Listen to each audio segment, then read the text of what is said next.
Before we can use waste to generate commercially viable animal feeds, we need to understand which insects to use, which waste to use, and we also need to understand how the wastes are processed in such a way that the insects will feed upon it.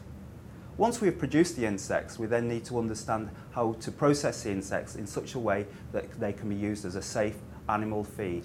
In this video, you will see how we generate insects, in this case larvae of the housefly Musca domestica, using pig manure as their growth substrate.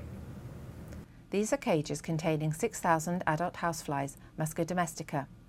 We collect eggs by providing them with a tube of paper soaked in sour milk. They are attracted to the milk and lay their eggs within the tube. The eggs can easily be rinsed off and quantified, so the right number of eggs are added for the amount of waste material being used. This is a small tray of pig manure, as we might use to study production from manure of different moisture contents or of different ages.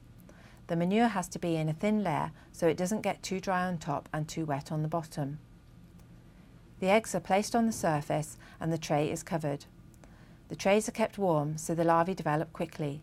At 25 degrees, the larvae are fully developed within 5 days. When the larvae are ready to pupate, they naturally leave the manure to find an environment suitable for pupation. They climb out of the manure and fall into the outer collection tray. This is kept dry, and without moisture the larvae cannot climb, so they can't escape. We can then easily collect the larvae from the tray. At this stage, although there is no manure mixed with the larvae, they still contain that material in their guts. However, if they are left overnight, they empty their guts completely. At this stage, the larvae are killed by placing them in hot water. They are then dried. In our experimental studies, we weigh the larvae and analyse their nutritional value.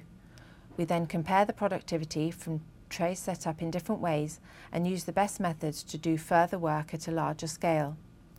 We are also studying how nutrients are affected by different ways of killing and drying the larvae.